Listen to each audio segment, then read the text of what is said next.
এটা একটা ঘাট বাঁধানো পুকুর, অনেক বড়। বৃষ্টির পানিতে অনেকটা পানি তলিয়ে গেছে। মহান আল্লাহর সৃষ্টি কতই না সুন্দর। এটা নারকেল গাছ, এই পাশে আছে কাঠবাদাম গাছ। কাউকে কিছু বলার আগে 3 বার নিজেরটা ভাববেন যে নিজে কি করেন। ওয়ালা তাফফিজ, অন্যের বদনাম করো না। সবচেয়ে বুদ্ধিমান সে যে নিজের দোষ খোঁজে। শাসন করতে জানলে ব্যাট দিয়ে শাসন করতে হয় না, গায়ে হাত দিয়ে শাসন করা যায় না, ধমকাতে হয় না। শাসন করতে জানলে সামান্য মুচকি হাসি দিয়েও শাসন করা যায়। মহান আল্লাহ তাআলা বলেছেন, হে আমার বান্দা, তুমি কি এমন পাপ করেছো?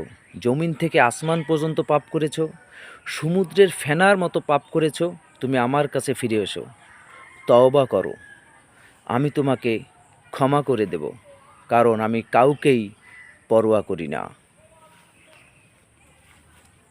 যে ব্যক্তি সব সময় তওবা ইস্তেগফার পাঠ করবে, আল্লাহ তাআলা তাকে সব বিপদ আপদ থেকে রক্ষা করবেন, সব দুশ্চিন্তা থেকে তাকে মুক্তি দেবেন।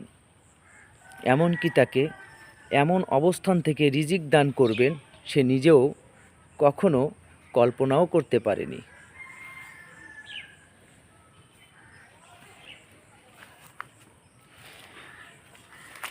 সেই উত্তম ব্যক্তি যার চরিত্র সবচাইতেই ভালো।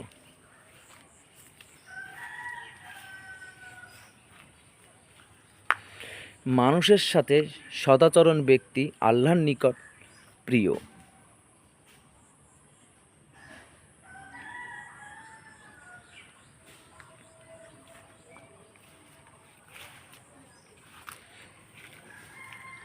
রাসূল সাল্লাল্লাহু আলাইহি ওয়াসাল্লাম বলেছেন, তোমরা 5 ওয়াক্ত সালাত কায়েম করো, তাহলেই তোমরা মুক্তি পাবে। এবং সব সময় সত্য কথা বলো, মিথ্যার ধারে কাছেও যেও না। যে ব্যক্তি মিথ্যা কথা বলে তার মিথ্যার দুর্গন্ধে ফেরেশতারা দূরে সরে চলে যায়।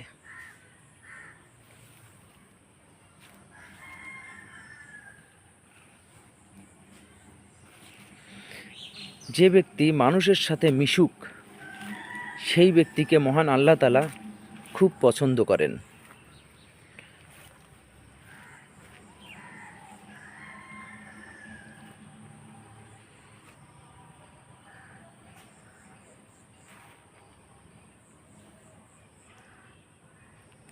খোদা হাফেজ।